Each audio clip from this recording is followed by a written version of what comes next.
one of the ways to get someone to watch your crappy movie is to base it on a much more popular, better made film. Perhaps one that helped define the science fiction genre in the late 80s and made a strong artistic statement about American culture and the corporatization of our lives. I love Robocop. It's an amazing film that created an iconic character that is still just as relevant today as he was almost 30 years ago. Unfortunately, the film that we're going to take a look at today hasn't remained as relevant or as revered as Robocop. Instead, this film, it posits a very simple question. What if Robocop, the cyborg, had been built in China, and instead of taking on large corporations, what if instead took on drug runners and the gorilla-faced vampires those drug runners employed, and the pale kung fu ghost those gorilla-faced vampires had sex with? Sounds like a film you'd want to see, right? Well, that's only half the plot of Robo Vampire.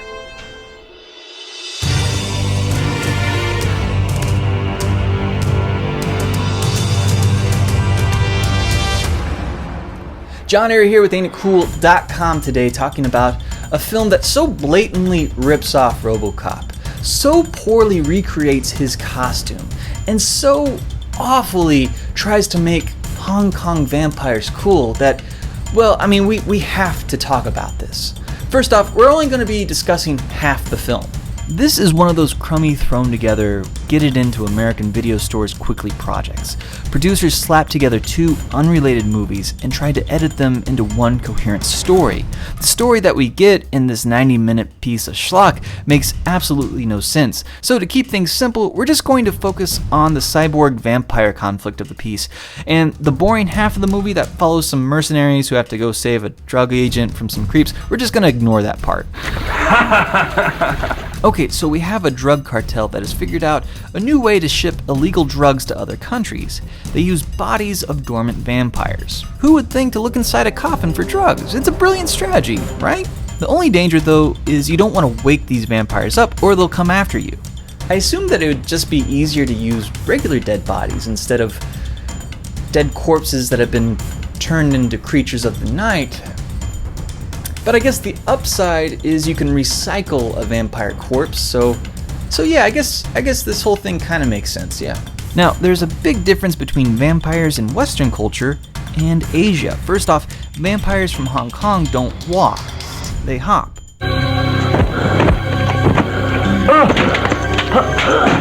Second, they don't seem to want your blood nearly as much as your flesh. And lastly, and I don't know if this is part of their mythos or just a sign of a small production budget, but they will fire deadly bottle rockets at you.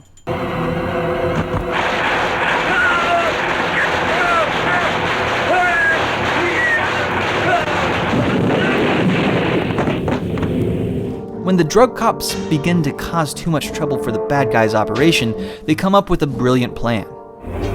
Listen, we must find a way to handle Tom, that goddamn anti-drug agent.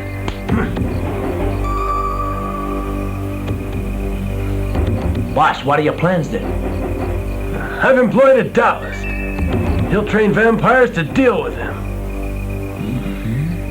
Unfortunately, our hero gets a face full of death from one of the vampires and dies.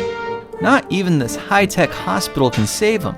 Luckily for the government, the hospital does have enough technology to reanimate his corpse. Since Tom's dead, I want to make use of his body to create an android-like robot, Mr. Glenn. I would appreciate your approving my application.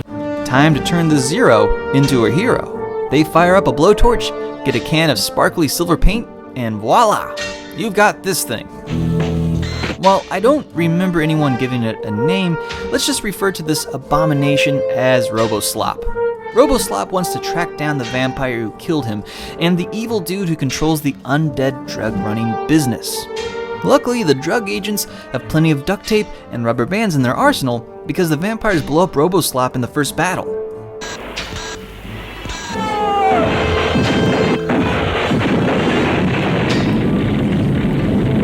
There's also a subplot about how the vampire that has a gorilla face was in love with a girl who's now a ghost, sort of a Romeo and Juliet kind of relationship. Marriage.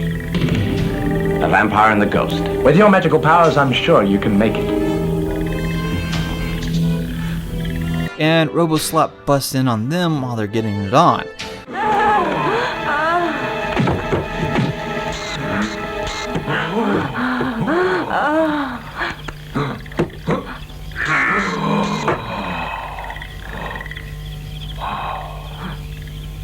Don't kill us, we love each other. You can kill us, but wait till our love's consummated. Robo Slop also shoots his really big gun a lot. Oh, and I almost forgot, he can fly.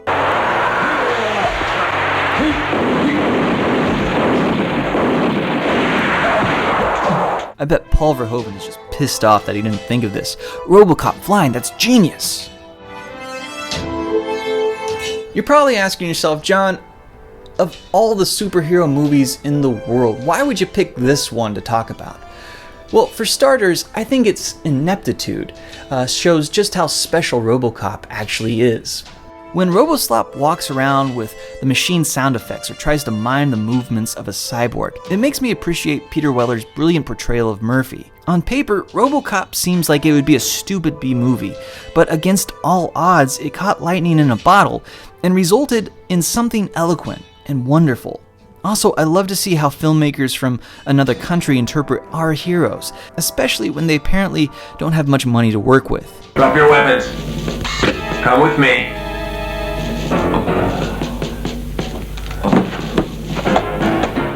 This thing is so darn silly.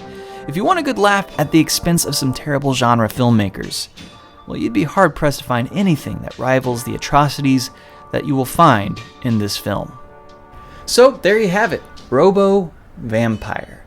Do yourself a favor, have some friends over, open up some brews, and just take in its schlockiness. It's intoxicating.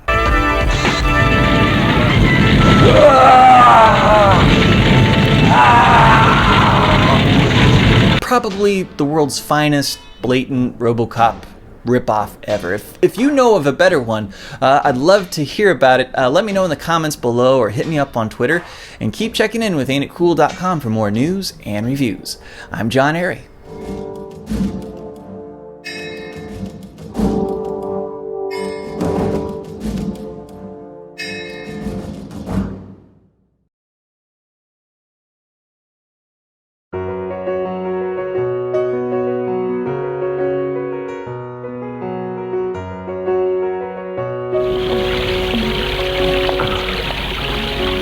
So what do you say we find somewhere quiet to be alone now? Don't blow me away by saying you don't love me anymore. Well?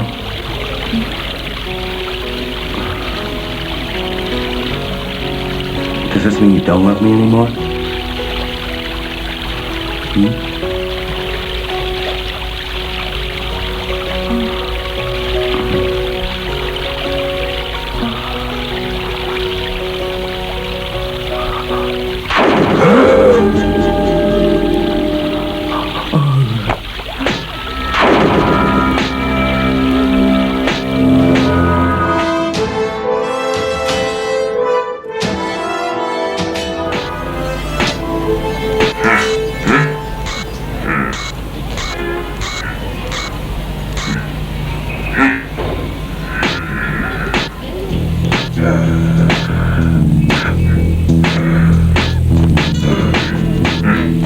Hey guys, I'm sorry. Always nice to get one thing in your mind. I didn't tell you.